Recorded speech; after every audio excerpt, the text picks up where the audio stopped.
Coucou et bienvenue dans ce 7e épisode de mon podcast Bloc-Notes. Dans cet épisode, on va parler d'un sujet qui est encore très présent dans ma vie et j'espère que si tu ressens ça, tu te sentiras rassuré et peut-être un peu guidé. Avoir peur de la fin peut signifier attirer tellement de choses pas forcément bonnes pour soi. D'ailleurs, merci d'avoir été compréhensif et patient pour la reprise. As-tu déjà eu peur de la fin d'une phase ? Peur de la fin d'une époque, d'une relation ou peur de la fin d'un projet. J'ai toujours eu peur des fins, mais j'ai jamais voulu me l'avouer. Quand j'étais petite, j'avais peur de ne plus être enfant. Étudiante, j'avais peur du jour où je rentrerais dans le monde du métier. Amoureuse, j'avais peur que ça se finisse et que ça me fasse du mal. C'est vraiment une peur qui me hante et que je n'arrive toujours pas à exprimer correctement, pas même à moi-même. En fait, ce qui me fait peur, je pense, c'est de dire au revoir à une période, à une personne et ce qui vient après. Les pleurs, les souvenirs, les erreurs, les souffrances.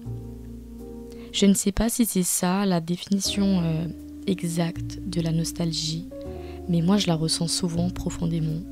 Je vis tout intensément et forcément dire au revoir, c'est toujours un peu déchirant. Ça reste avec moi, même longtemps après, mais ce n'est pas ce que j'ai envie d'explorer aujourd'hui. Je veux surtout te parler de la peur de la fin et ce qu'elle peut déclencher en nous comme réaction, comme décision. Est-ce que cette peur est néfaste ? Avoir peur de la fin de quelque chose a développé chez moi une impulsivité, certaines réactions et du coup ça a forcément influencé certains de mes choix. Je me rappelle encore de ma première rupture, on m'avait quittée et c'était quelque chose que je ne m'attendais vraiment pas. J'ai donc eu le choc et après la souffrance forcément. C'était horrible, vraiment. Je me sentais très seule, incomprise et jusqu'à aujourd'hui je n'arrive pas à comprendre ce qui s'est passé. Je savais pourquoi j'avais été quittée et que c'était mieux comme ça, mais ce que je n'arrive toujours pas à comprendre, c'est pourquoi ça faisait aussi mal. Pourquoi quelque chose qui arrive pour le bien doit faire mal. Et vraiment, c'est une question que j'arrive à répondre si on en parle, mais que mon côté émotionnel ne veut pas accepter. En plus, j'avais tendance à être trop compatissante avec les autres, jusqu'à m'oublier, et je sais que ça aussi, ça a impacté ma vision des fins. Par exemple, lors d'une rupture, je me sens mal pour la personne parce que je me dis qu'elle doit avoir mal aussi. Et donc, je suis capable d'être mal pour moi et pour l'autre personne. Alors que c'est à moi que je dois penser. Aujourd'hui, j'arrive un peu plus à dire au revoir à une personne ou à une phase, mais ce sentiment de culpabilité, de tristesse et de nostalgie reste toujours présent. Je trouve que le plus dur des au revoir sont ceux qui impliquent tant une étape comme une personne. C'est faire le deuil d'une vie, parfois une vie commune, une amitié, et d'une part de nous aussi. Du coup, je dirais que c'est néfaste dans ce cas-là parce que si c'est comme ça que tu penses, ça veut dire que tu es quelqu'un qui peut avoir du mal à mettre un terme à une relation.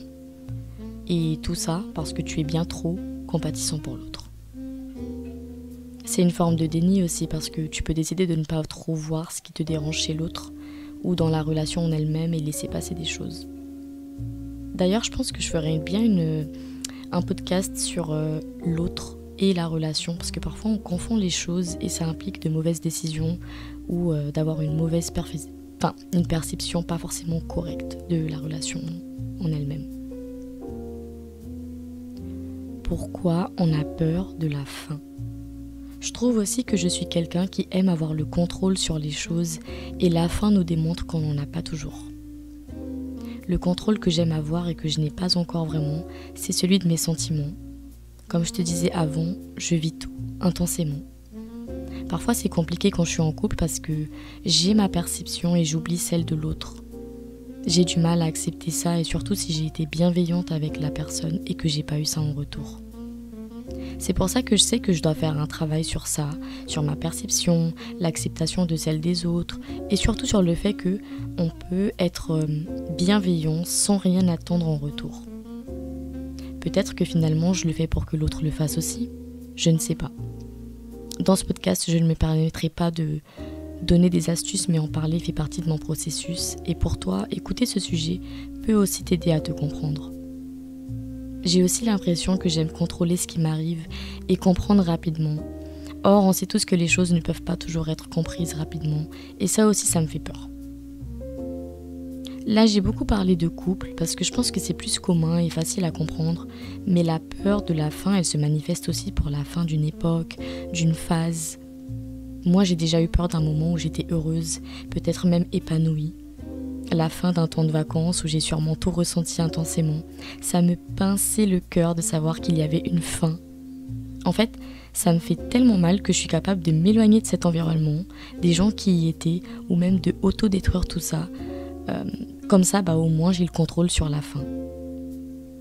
Et toi, tu as déjà eu peur d'une fin? Et tu penses que c'est lié à quoi?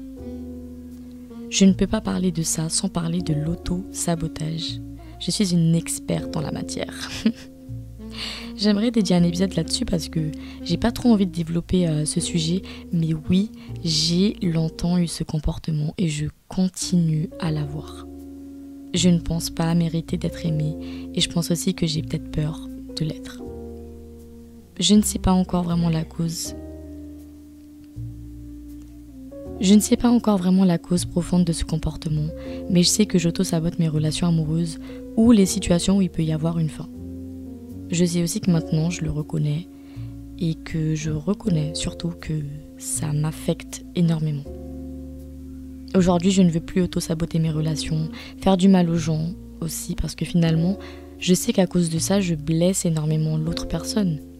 Parfois, je rends une relation plutôt saine, toxique. Parfois, je vais être trop compréhensive avec l'autre parce que je culpabilise d'avoir agi dans le but d'auto-détruire le moment. Et ça, c'est pas bon non plus parce que ça revient à ne pas bien se comporter, ne pas toujours écouter ses besoins et ne pas se respecter ni respecter l'autre. C'est un cercle vicieux et ce qui devient dur d'être quitté parce qu'au final on ne peut que se culpabiliser. Mais pour ça je pense qu'il faut, en plus de l'admettre, comprendre d'où ça vient et guérir ça avant d'entamer ou de continuer un couple. Tous mes autres podcasts parlent aussi de choses qui peuvent être nécessaires pour un meilleur comportement ou une meilleure vision des choses, mais sache que parfois c'est de l'auto-sabotage qui affecte tes amours, ta vision des choses et donc tes choix.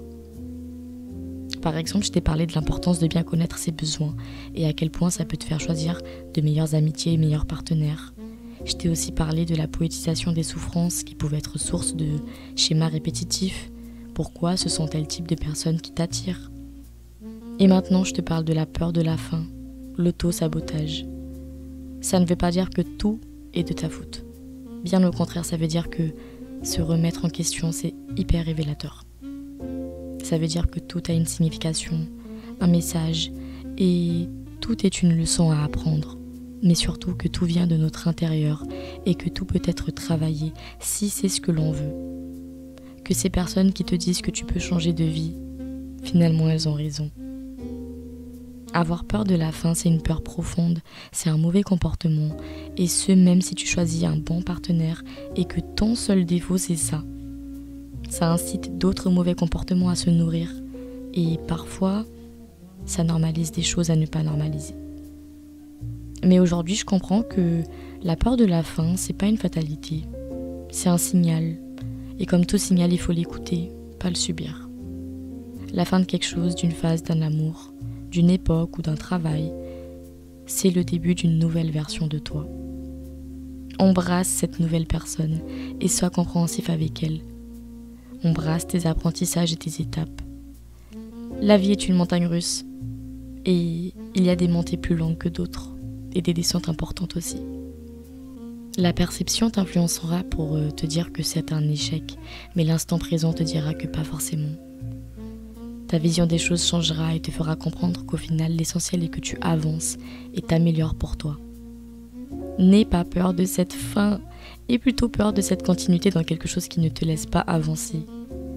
N'aie pas peur de recommencer, aie plutôt peur de consacrer ton temps dans quelque chose qui ne te plaît pas. N'aie pas peur du regard des gens, eux aussi ils ont leur combat et leur longue montée et descente. Et surtout, si tu veux d'une relation saine, sois une personne saine aussi. Parce que lorsqu'on a compris nos mauvaises attitudes, qu'on n'a plus peur de la fin, qu'on vit l'instant présent, On va rechercher une personne en alignement avec tout ça. Pas une personne qui nous fera redevenir une version qui ne nous convient pas. Aujourd'hui, c'était un épisode très difficile pour moi parce que je n'arrive pas encore à très bien exprimer cette sensation, mais j'espère qu'elle parlera à certains. Parfois, on n'a pas besoin de développer autant un sujet pour être compris. Le développement personnel, c'est ça pour moi. C'est parler, apprendre, comprendre et évoluer. C'est recueillir ce qu'on veut et en faire notre propre pensée. J'espère que ce podcast t'a plu, aidé, et je te souhaite une agréable semaine. Gros bisous!